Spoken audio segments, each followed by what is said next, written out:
하나님 말씀 요한계시록 16장입니다. 계시록 16장 10절 말씀부터 말씀을 보도록 하겠습니다. 계시록 16장 10절 말씀입니다. 네.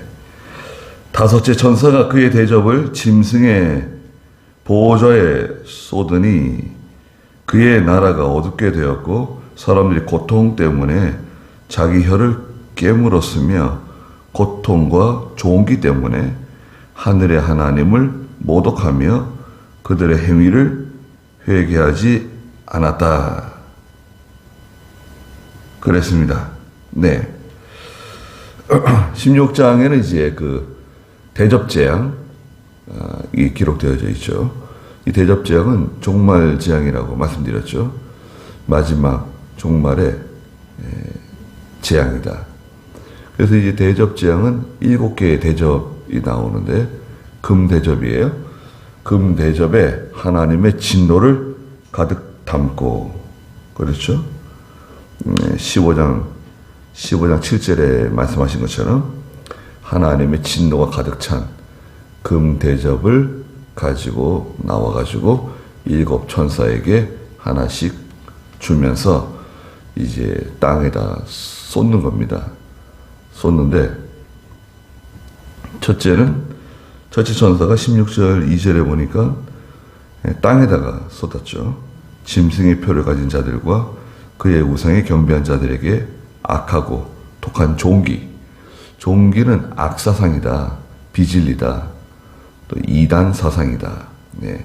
그리고 무신론, 공산주의, 유물주의, 이게 다 종기와 같은 겁니다. 종기 요즘 있나요? 종기? 예. 어르신들은 그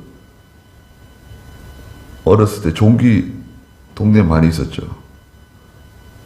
종기 있고 종기에다 고약 붙이고. 그런데 고약 붙여서 나을 정도면 괜찮아요. 고약 붙여가지고 이렇게 죄송한 얘기인데 이제 그 종기 골마가지고 이제 떼내면 구멍이 뻥 뚫어지잖아요, 살에. 네. 고약 참 그 좋은 약이었습니다, 예전에는. 그런데요, 그 종기 때문에 사람들 많이 죽었습니다. 종기가 무서운 병이에요. 또 종기가 이 전염성이 있고 그래가지고 과거에는 종기 때문에 뭐 왕자, 공주들도 죽고요, 우리나라. 네. 정조 대왕도 아마 종기 때문에 돌아가셨을 거예요. 네. 그러니까 이제 종기가 굉장히 무서운 병입니다.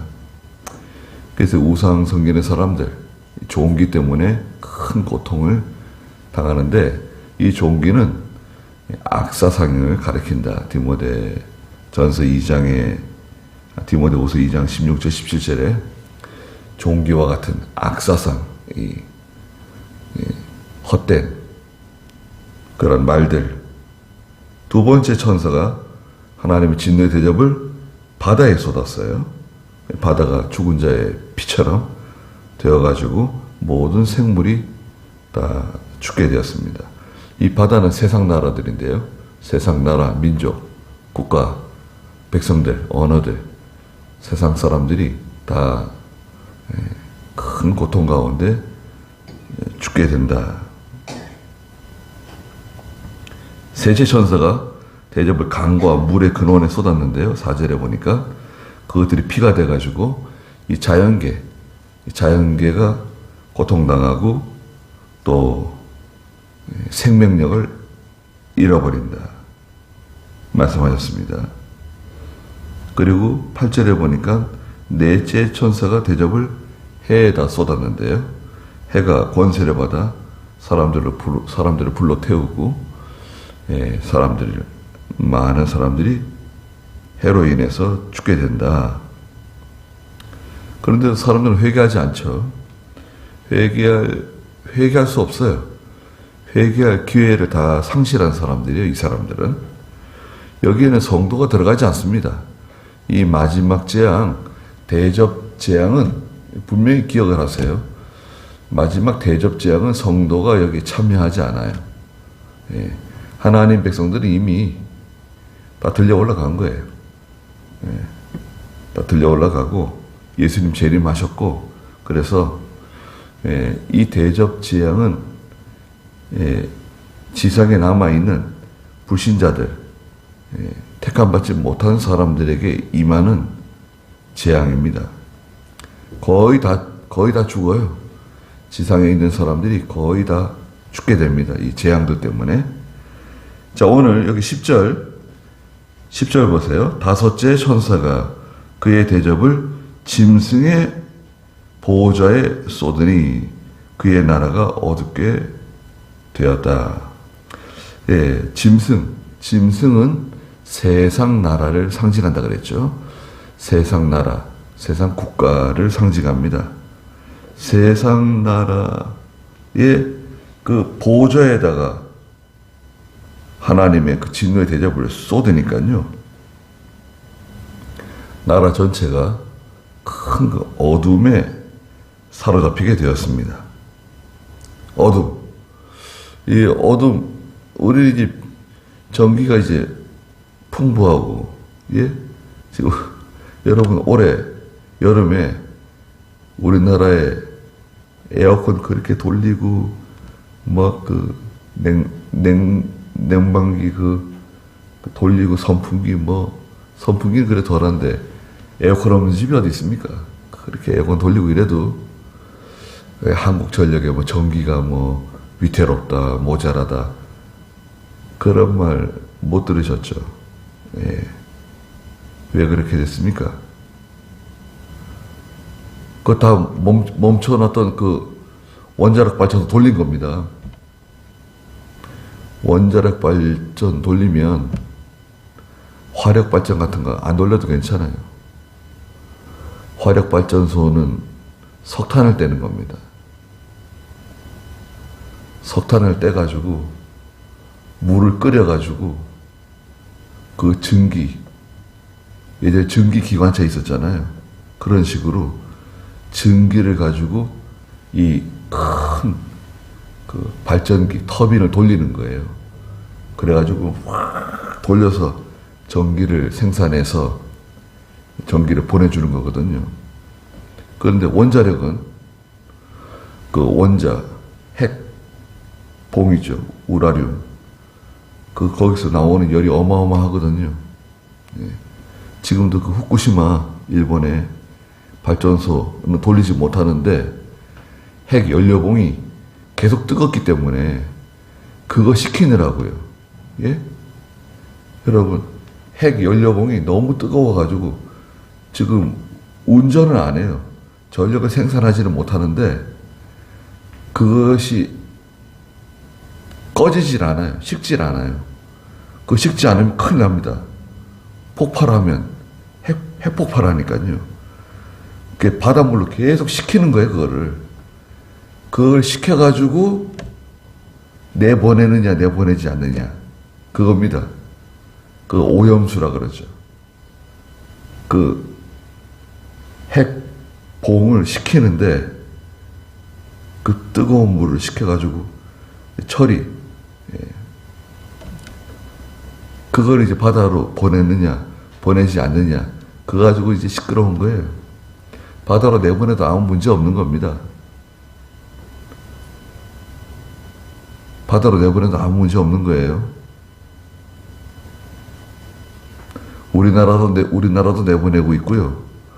중국은 더 심해요. 일본보다도. 훨씬 심해요. 우리 중국한테 말 안 하잖아요. 왜 그 바닷물로 내보내느냐? 말 안 하잖아요. 중국도 내보내고요. 중국만큼 또 심각하게 내보내는 데가 저 프랑스 있죠. 프랑스도 어마어마하게 바닷물로 내보냅니다. 핵 폐기수. 근데 일본은요, 그래도 그걸 또 한번 쓴 물을 처리해요, 처리. 그 바다로 내보낼 때 혹시나 해가지고 한번 말하자면 정수기 거르듯이 한번 처리를 해가지고 내보내겠습니다. 그래도 내보내지 말라 그러는 거 아니에요? 아무 문제 없다는데. 하여튼 간에 아무리 과학적으로 얘기하고 아무리 이성적으로 얘기해도 딱 그걸 믿는 사람들이 있어요. 한번 딱 꽂히면 예. 그거는 무지에서 그래요. 무지에서 나오는 겁니다. 괜찮다고 그렇게 그러는데도 그 사람들의 거짓말을 믿는 거죠. 거짓말을 그렇게 믿고 따라가면 안 됩니다. 예. 그렇게 잘 속아요, 우리 한국 백성들이. 거짓말에 이거 분별을 잘 못해요. 저기 기도하러 가는 곳에 그 밑에 제가 아는 분이 있어요. 큰 농장을 하는데 한번 인사드리러 갔습니다. 그런데 일본의 핵 폐기수 때문에 걱정이라는 거예요. 그 아주머니가 그런 말씀 하시더라고요. 아무 문제 없습니다. 그거 마셔도 아무 몸에 지장 없는 거라고. 그랬더니, 그게 핵 그거 처리해가 나오는 건데, 왜 지장이 없겠냐고 그러더라고요. 참, 그거 참 답답하더라고요. 예. 그 충청도 쪽에 또 제주도 쪽에 예전에 공산주의에 물드신 분들이 많이 있었어요. 예. 충청도, 영동, 이런 쪽에 지금도 있을 거예요. 네. 한번 딱 꽂히면 아무리 과학적으로 설명하고 얘기해줘도 믿질 않아요. 여기 짐승의 보좌에 하나님의 진노의 대접을 쏟으니까요, 큰 흑암이 찾아왔어요. 나라가 어둡게 되었고 사람들이 고통 때문에 자기 혀를 깨물었다. 이게 어둠의 재앙인데요. 어둠이 찾아오면, 그렇죠. 이 지금 전기를 이렇게 쓰니까 이게 어둠을 잘 느끼지 못하는데, 예전에 여러분 전기가 귀했을 때 얼마나 어두웠습니까? 예. 저희 목사님들 가운데 나이가 그렇게 많지도 않은데 저기 전라도 꼴짝에 살았대요. 자기는 고등학교 때까지인가 중학교 때까지인가 집에 전기가 안 들어와가지고 호롱불을 켜고 공부를 했대요. 공부를 아주 잘했거든요. 그리고 고등학교에 가가지고 기차를 처음 봤대요. 고등학교 가면서 기차를 처음 봤대요. 어디 살았는데 그러냐. 어디 살았는데 고등학교 때 기차를 처음 봅니까? 그랬더니 자기는 전라도 꼴짝에 살았대요. 그래가지고 고등학교 가면서 기차를 처음 봤대요. 그 시골에 전기도 안 들어오고 호롱불 켜놓고 공부하고. 어둠은 무서운 겁니다. 예수님께서 요한복음 9장 4절에 아직 낮이다. 요한복음 9장 4절 보시면 빛이 있을 때 믿는 일 잘하라고. 우리가 낮 동안에 나를 보내신 분의 일들을 해야 한다. 곧 아무도 일할 수 없는 밤이 온다. 이 밤은 일할 수 없는 밤이에요. 이 밤은 환난의 밤입니다. 또 이 밤은 기독교, 종교 박해의 밤. 예배 드리지 못하고, 우리도 지난 코로나 기간 동안에 아주 깊은 밤은 아니어도 밤을 통과했어요. 제대로 모이지도 못하고 예배도 못 드리고 찬송 부를 때도 마스크 써야 되고. 지금 왜 마스크 안 쓸까요? 지금 우리 왜 마스크 안 씁니까? 코로나 한 번씩 다 걸렸기 때문에 그런가요? 지금도 코로나 걸릴 수 있어요. 지금도. 그래서 마스크 안 쓰죠. 전엔 썼고 지금 왜 안 쓸까요?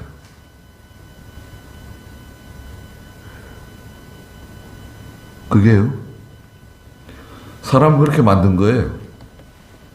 겁을 확 주는 거예요. 겁 주는 거예요. 지금도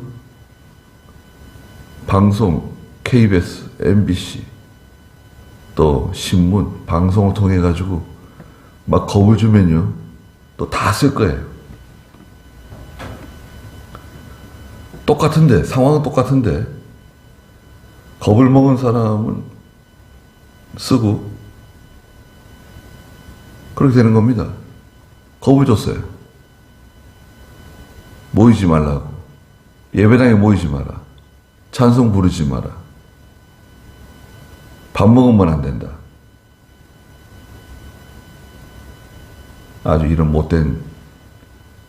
그런 못된 일들을 저질렀습니다. 이거 반드시 거기에 대해서 이제 물을 날이 올 거예요. 왜 하필이면 교회만 그렇게 모이지 못하게 했을까요? 어둡게 되었는데 사람들이 고통을 느껴요. 큰 고통 때문에 자기 혀를 깨문다는 거예요. 너무 고통스러워가지고. 왜 고통을 느꼈을까요? 어둠의 고통. 큰 그 시련, 큰 환란이 오는 거예요. 아픔이 오는 거예요. 너무 고통스러우면요, 혀를 막 깨물어도 그 고통이 잊혀지지 않는 고통이 있잖아요. 우리 여자분들은 그래도 아이 낳을 때 고생 많이 하시잖아요. 물론 병원에서 보통 아이 낳지만 병원에서 아이 낳지 않고 집에서 혹시 아이를 해산하는 경우 얼마나 고통스럽고 얼마나 힘들었을까요?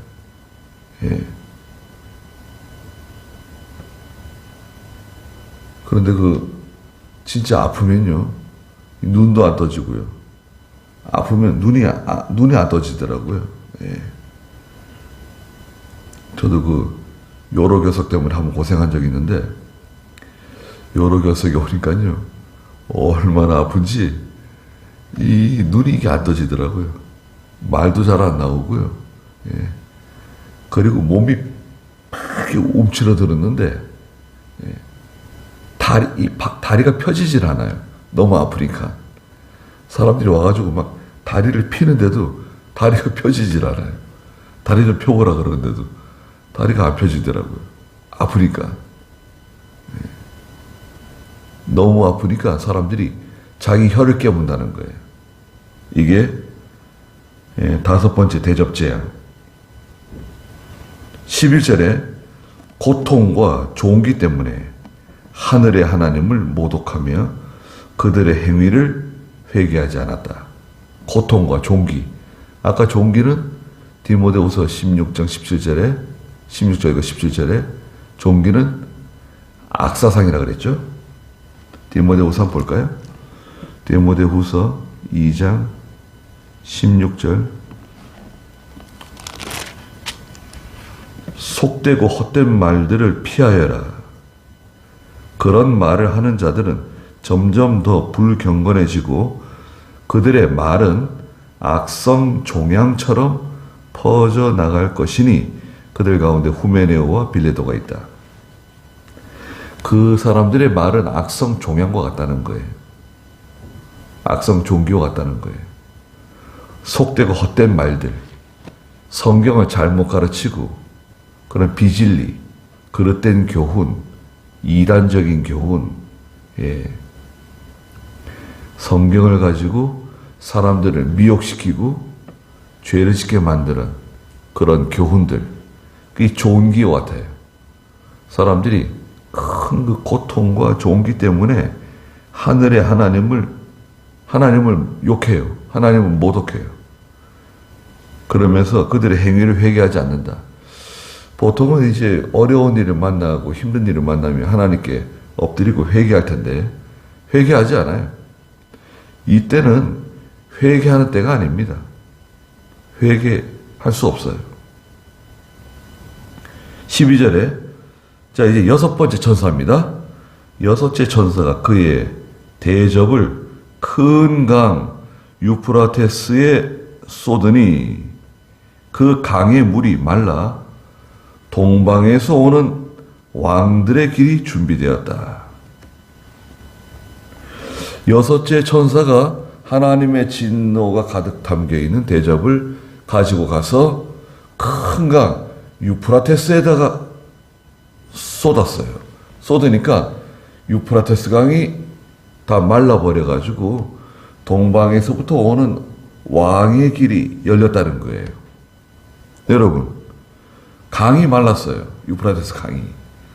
유프라테스 강은 오늘날 지금도 있죠.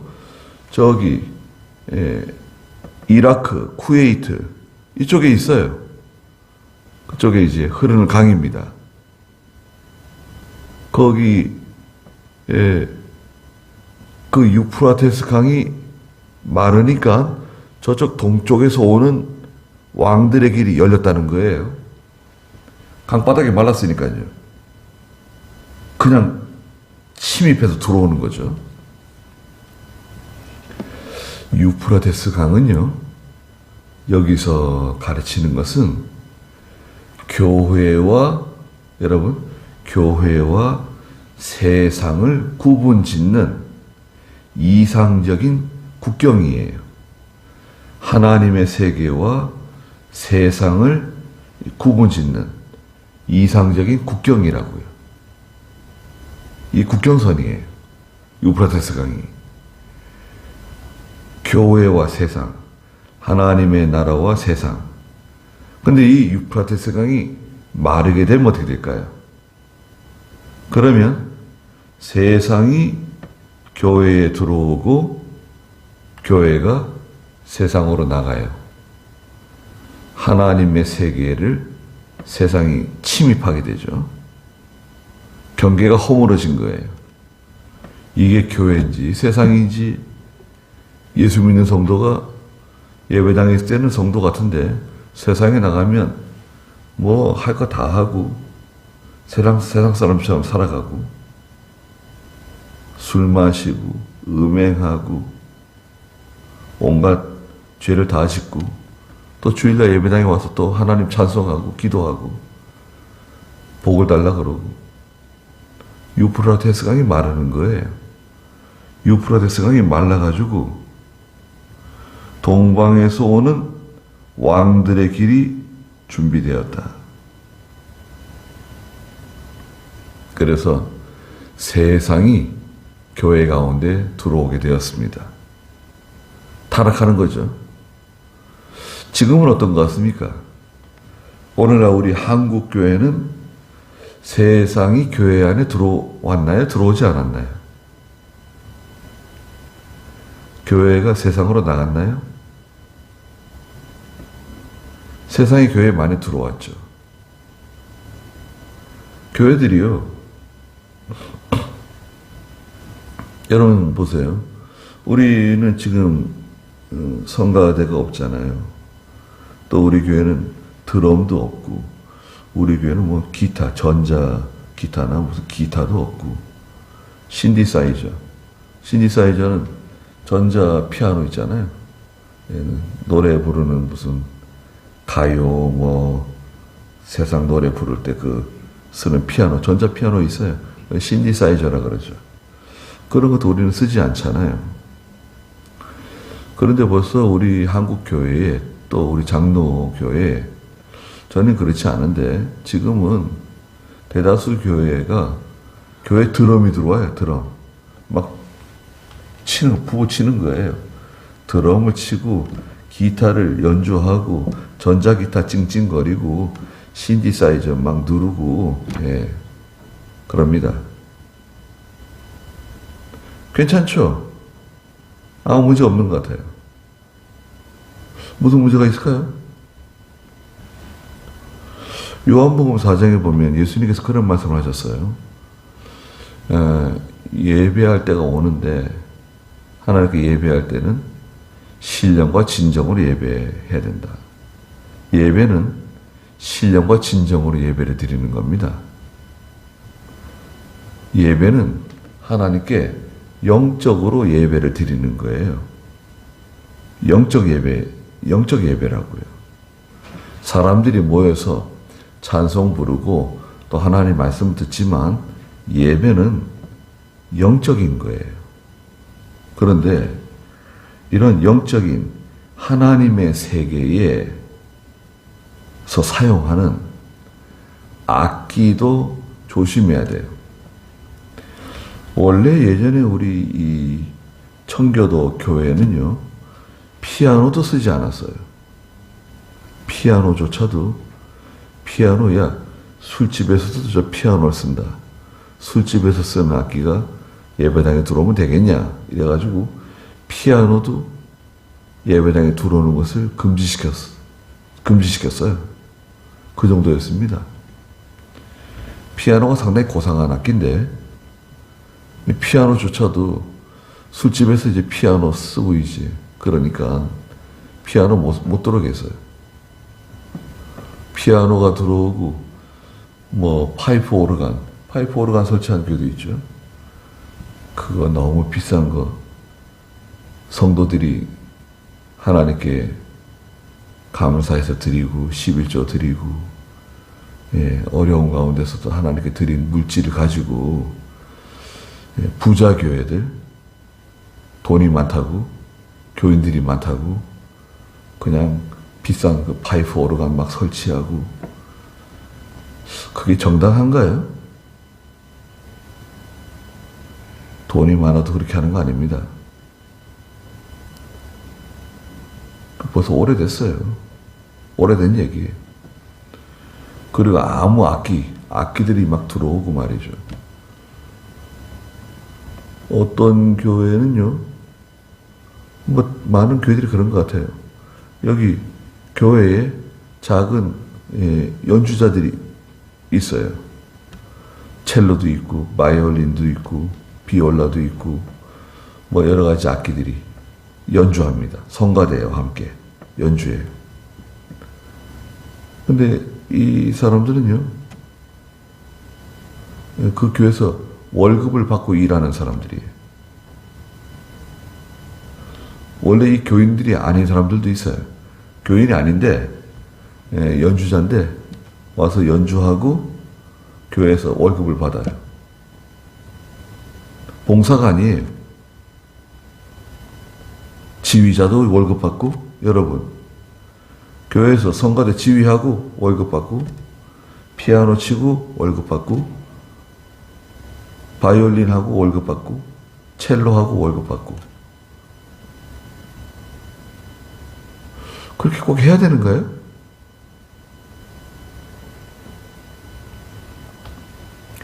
성가대로 나가는 비용이 1년에 어마어마하게 나갑니다.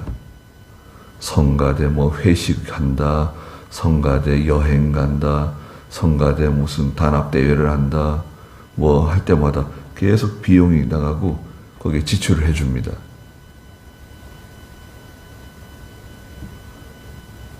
그럼 성가대가 기도 많이 하고 하나님을 생각하고 준비를 잘하고 또 새벽 예배도 나오고 성가대들이 연습을 철저하게 해서 하면 좋죠. 그냥 노래만 부르는 거예요. 노래 부르고.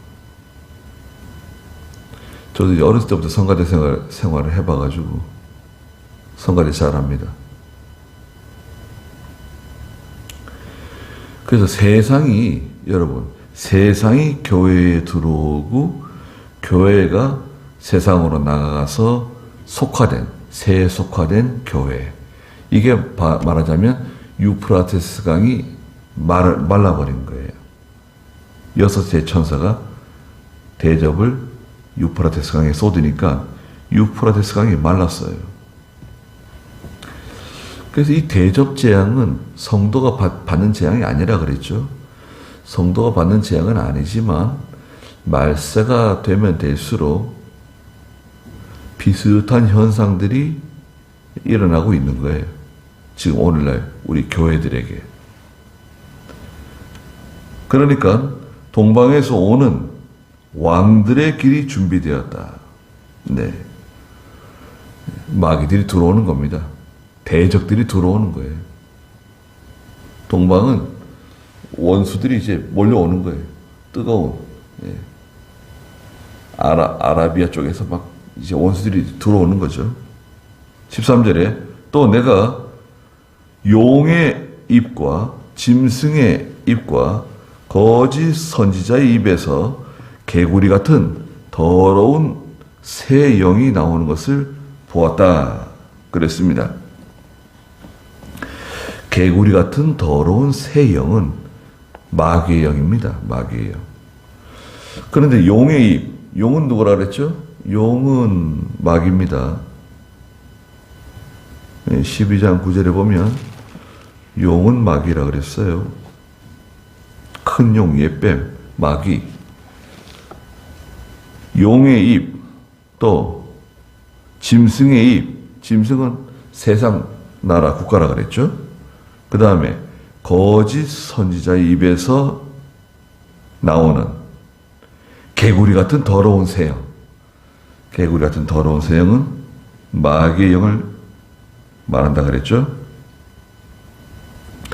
하나님을 떠난 세상적인, 물질적이고 향락적인 이런 것을 좋아하고 또 더러운 말들, 음란한 말들, 추악한 말들을 좋아하는 영이에요.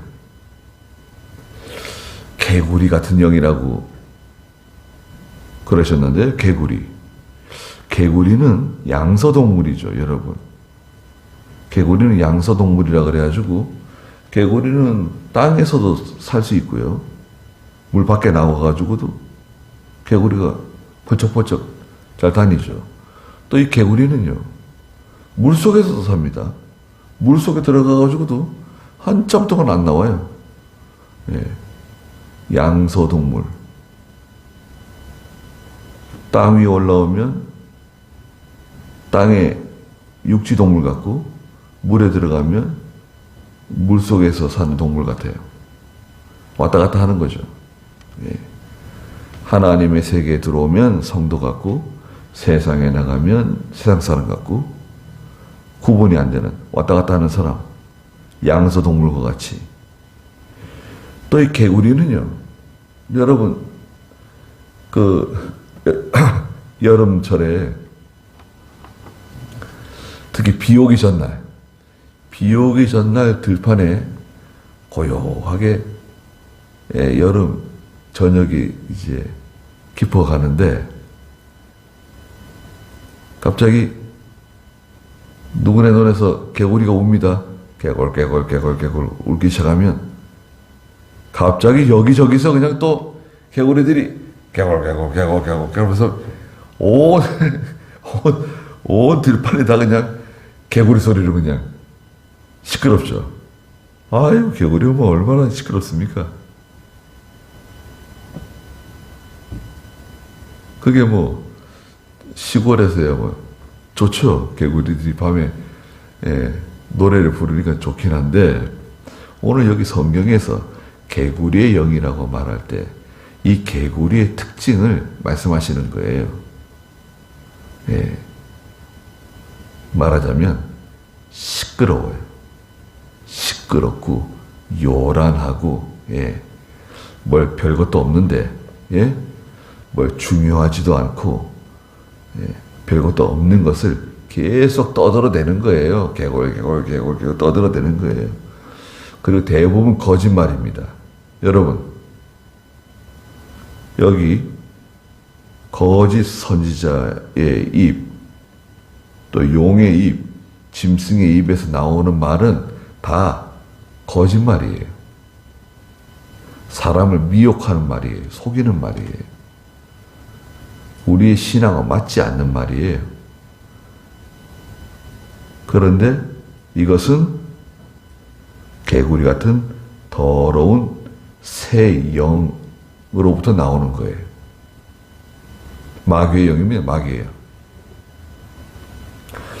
여러분, 사람들이 교회가 동네 들어오는 거 좀 싫어합니다.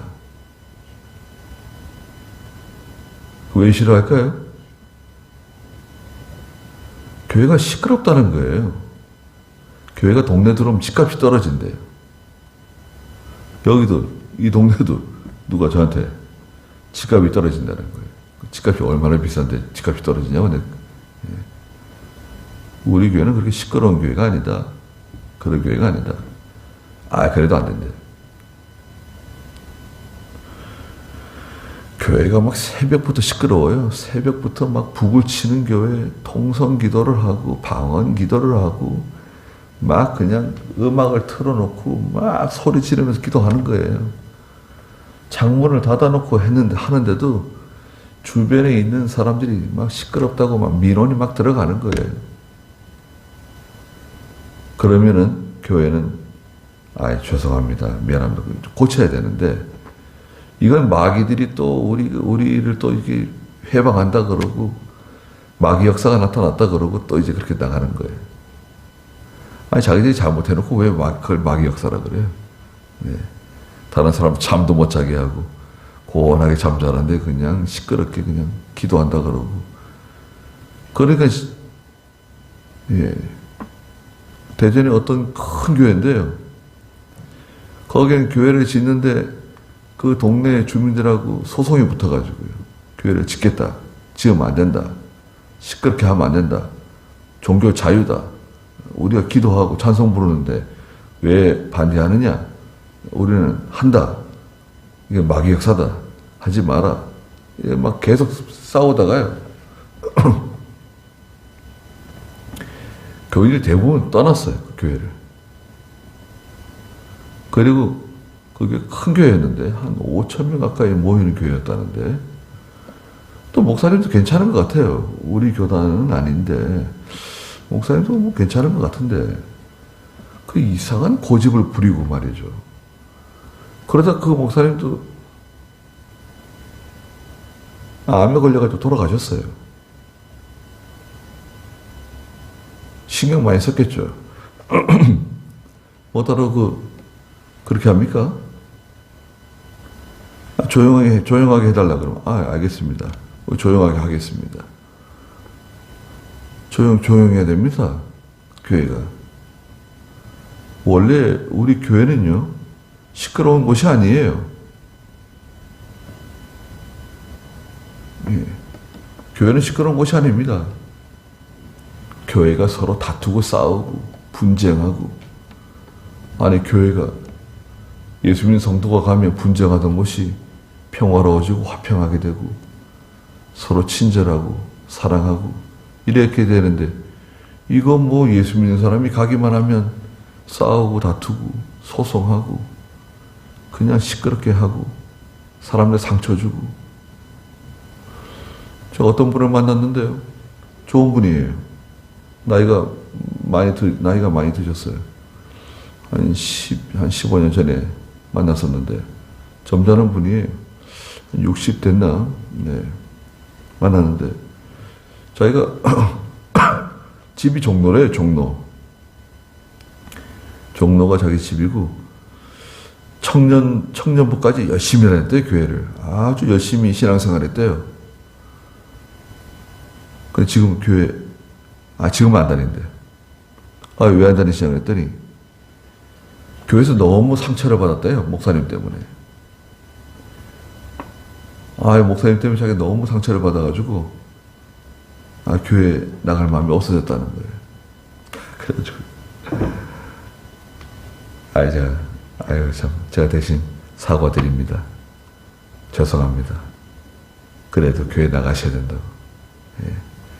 그런 목사님도 계시지만 또 좋은 목사도 있다. 좋은 교회 찾아서 다니시고 꼭 신앙생활 하시라고. 하나님께서 얼마나 섭섭해 하시겠냐고 그랬어요. 자기도 교회를 나가야 되겠는데 겁이 난다는 거예요. 어렸을 때 너무 그 교회에서 상처를 받아가지고. 이게 말하자면 다 이 개구리 같은 더러운 영어로 말하는 거예요. 사람 다 속이는 거예요.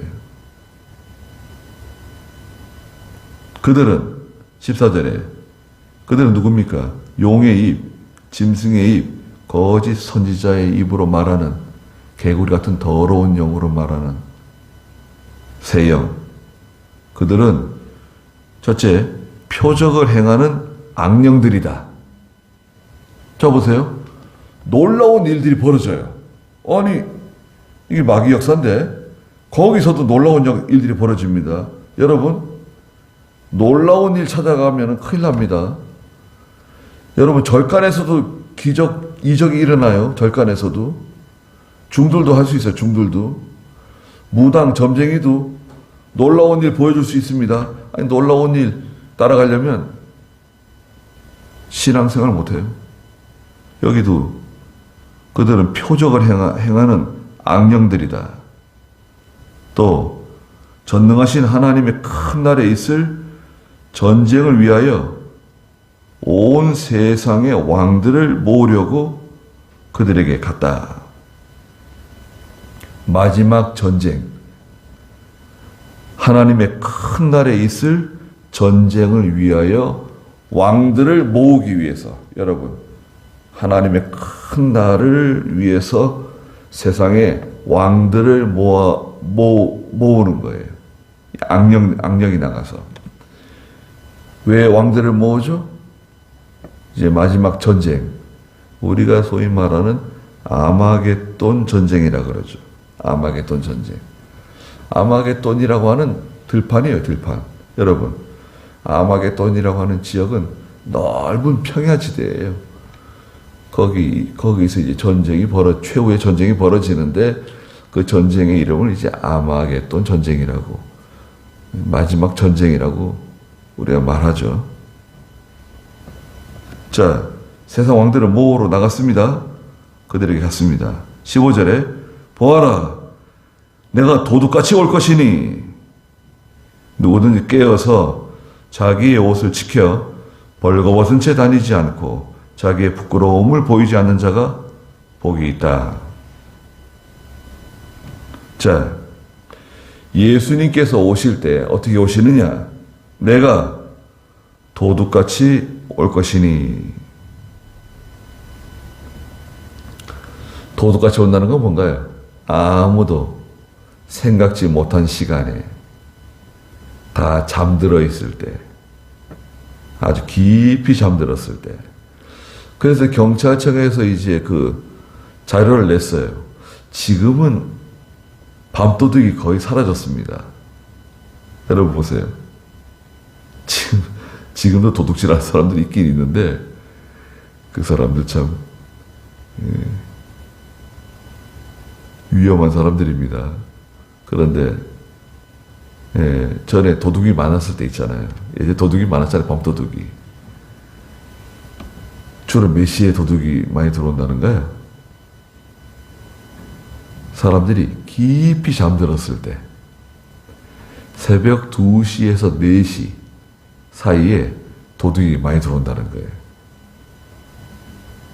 통계가 나와 있어요. 경찰청 통계에 새벽 2시에서 4시 사이에 도둑이나 강도들이 제일 많이 들어오더라는 통계가 나와 있어요. 왜? 가장 그 깊은 밤, 사람들이 잠에 깊이 빠져 있을 때, 다 잠들어 있을 때 도적이 들어오는 거예요.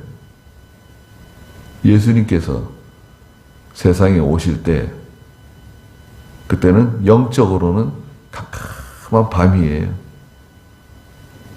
성도들도 잠들고 어리석은 성도들도 잠들지만 믿음 있는 성도들도 다 잠이 들어요. 왜? 환난이 많으니까, 고난이 많으니까. 또 반면에 너무 풍족하고 평화로우니까 영적으로는 성도들이 다 잠이 드는 거예요. 영적으로 잠이 들어요. 근데 갑자기 어느 날 도적같이 예수님께서 오시는 거예요. 신랑이다! 나와서 신랑을 영접해라! 근데 이제 기름 준비한 여자들은 깜빡 잠이 들었다 깨어가지고 나가서 예수님을 영접하지만 기름 준비를 하지 않은 여자들은 책망을 받고 쫓겨나죠. 자, 누구든지 깨어서 자기 옷을 지켜 벌거벗은 채 다니지 않고 자기의 부끄러움을 보이지 않는 자는 자가 복이 있다. 깨어 있어야 된다. 도대체 깨어 있어야 돼요. 심령이 깨어 있어야 돼요. 두 번째는 자기 옷을 지켜 벌거벗은 채 다니면 안 된다. 이 옷은 거룩한 행실이에요. 의의 행실이에요. 18장 9절에 가면 세마포 흰 옷이 나오는데 19장 8절에 세마포 흰 옷은 성도들의 의로운 행실이다. 그래서 항상 예수님을 맞을 준비를 하고 있어야 돼요.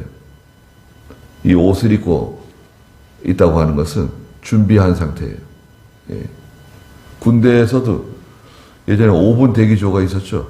항상 비상 걸리면 바로 뛰쳐나갈 수 있는 5분 만에 준비하고 나갈 수 있는 5분 대기조.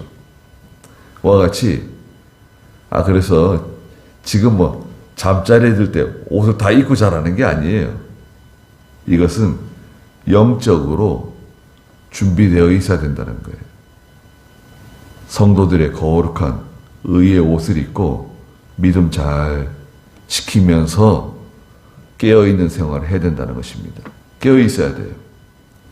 심령이 깨어서 잠들지 않아야 됩니다. 그래야지 마귀를 이길 수가 있어요. 마귀는 심령에 잠든 성도, 세상에 다 깊이 다 빠져서 마음을 다 빼앗긴 성도 공격을 해요. 16절에 그 세 영이 마귀의 영이죠. 히브리어로 아마겟돈이라 하는 곳으로 왕들을 모았습니다. 자, 아마겟돈이 나오네요. 마귀의 영이 나가서 세상 왕들을 다 불러 모았잖아요. 14절에 어디로 불러 모았습니까? 아마겟돈이라고 하는 곳으로 왕들을 모았습니다. 이곳이 이제 최후의 전쟁이 일어나는 장소라고들 말하죠. 근데 이 아마겟돈이 어딘지 알 수 없어요. 이 아마겟돈이 아시아인지 중동인지 어디서 이 충돌이 일어날지 몰라요. 오늘 새벽에도 잠깐 말씀드린 것처럼 마지막 전쟁은 종교 전쟁이 될 가능성이 많아요. 종교 전쟁. 또 이념 전쟁. 민주주의와 공산주의. 이게 3차 대전이라고 하는 거죠. 종교 전쟁은 미국이나 아니면 한국이나 이 기독교 세력을 중심으로 나라들이 뭉치는 거예요. 기독교 세력으로 뭉치고 반면에 이 공산주의와 이슬람과 공산주의가 또 이렇게 뭉치는 거예요. 이슬람 가지고는 안 돼요.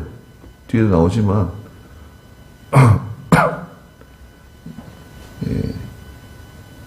2억이 모이거든요.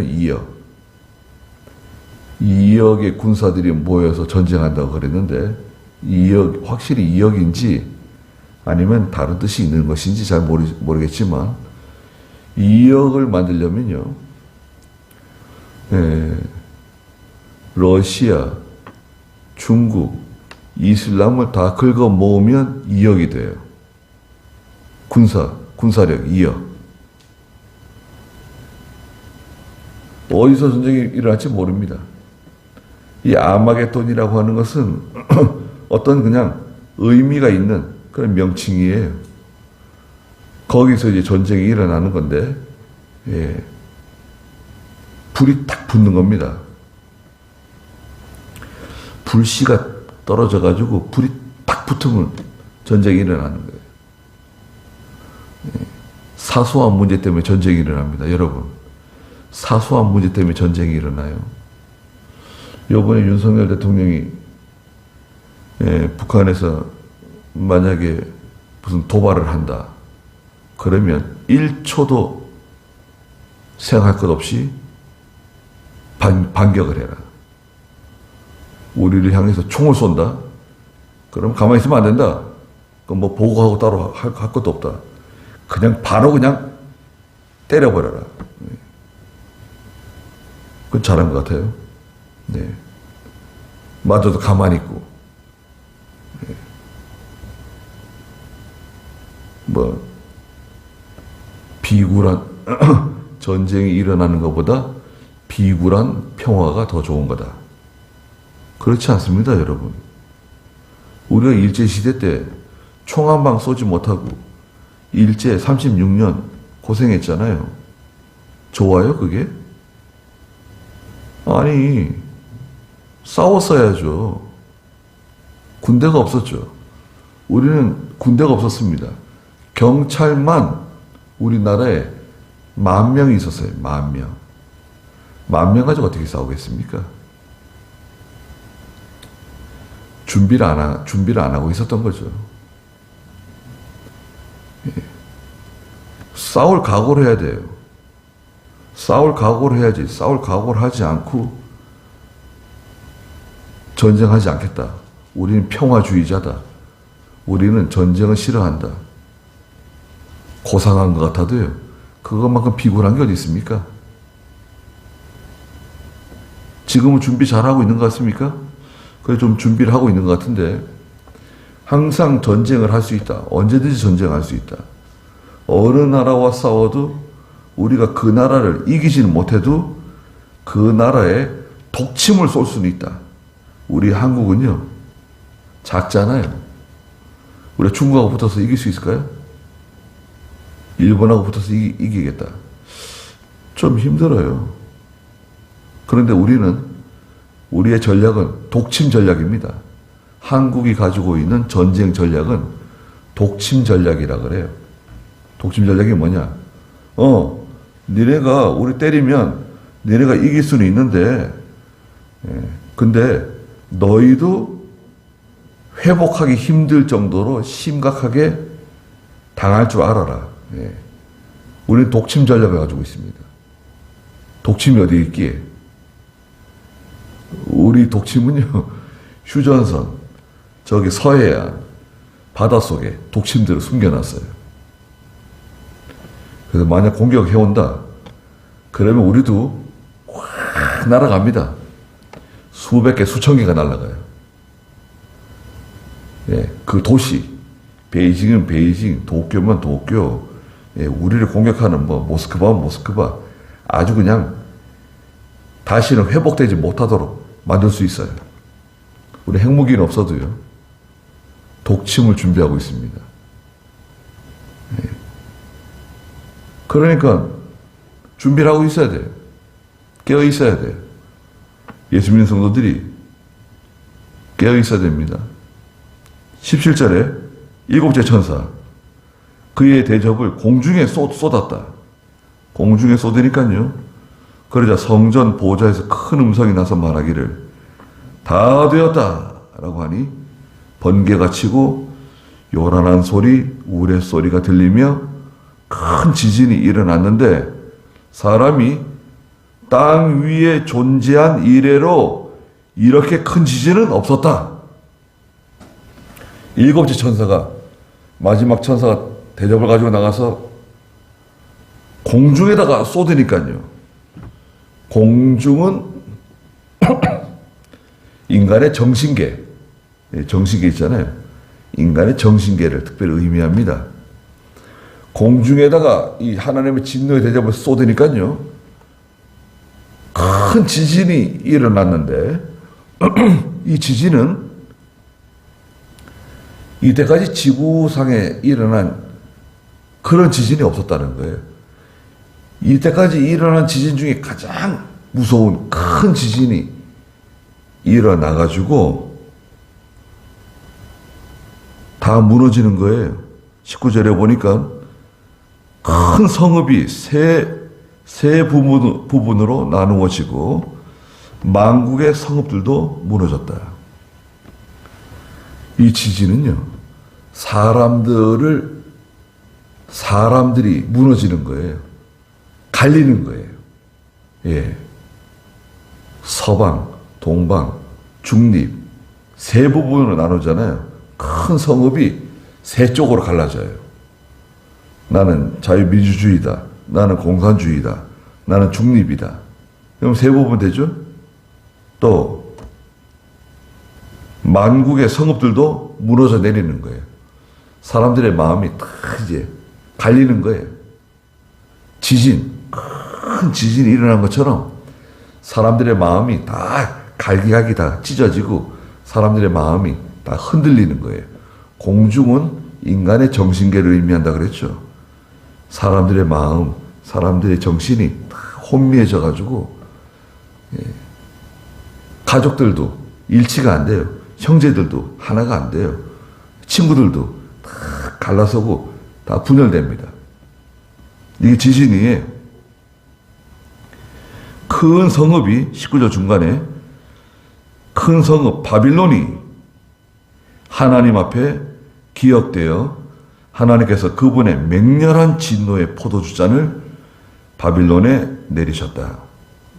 하나님의 진노의 포도주잔, 맹렬한 진노의 포도주잔이라 그랬습니다. 무서운 하나님의 심판이 찾아온다. 또 20절에 모든 섬이 사라지고 모든 섬은 작은 국가들을 말합니다. 섬은 국가들을 의미해 민족 국가들 있죠. 모든 섬이 다 사라지고 산들도 찾을 수 없게 되었다. 산들은 큰 권력자들, 통치자들, 독재자들. 산은 큰 권세예요. 산들도 다 사라졌습니다. 21절에 한 달란트나 되는 큰 우박. 한 달란트는요, 24kg예요. 아니, 34kg. 한 달란트는, 여러분 성경 밑에 각주에 보면은, 한 달란트는 약 30에서 50kg이라 그러잖아요. 예. 한 달란트는 사전에서 34kg라고 정해져 있어요. 34kg. 여러분 34kg 얼마나 무겁습니까? 우박인데요. 34kg짜리 우박이에요. 이 정도 되는 우박이 여러분 하늘에서 떨어지는 거예요. 저 공중에서 야구공 같은 우박이 떨어져도 막 차가 박살이 나는데 요즘 야구공 같은 우박 떨어지는 게 정상입니까? 사과 같은 우박들. 이제 점점 커져요, 우박이. 여러분. 배 같은 우박. 아이 머리통 같은 우박. 수박 같은 우박. 그리고 한 달란트나 되는 큰 우박들이 하늘에서 떨어져 보세요. 건물들도 다 박살 날 겁니다. 웬만한 건물들.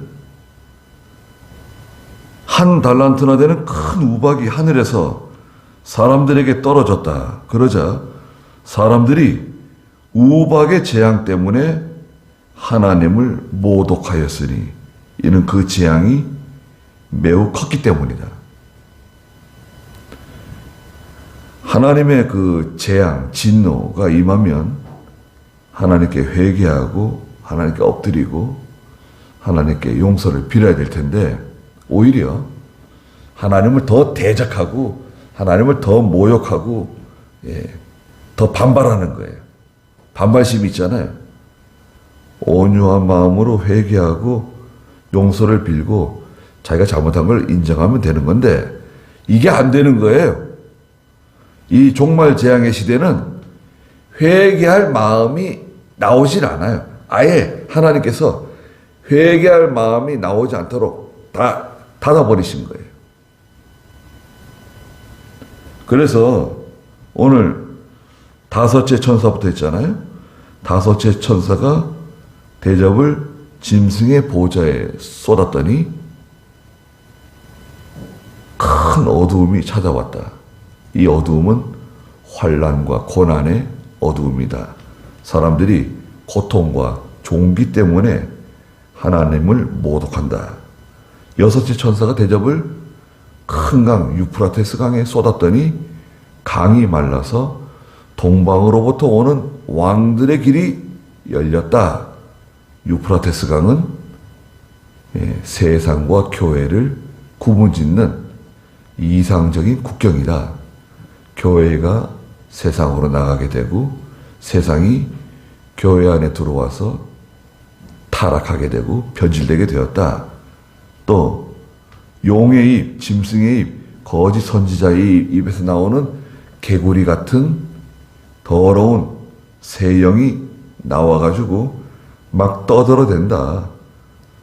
큰 표적들을 행하고 세상의 왕들을 다 모아서 전쟁을 준비한다.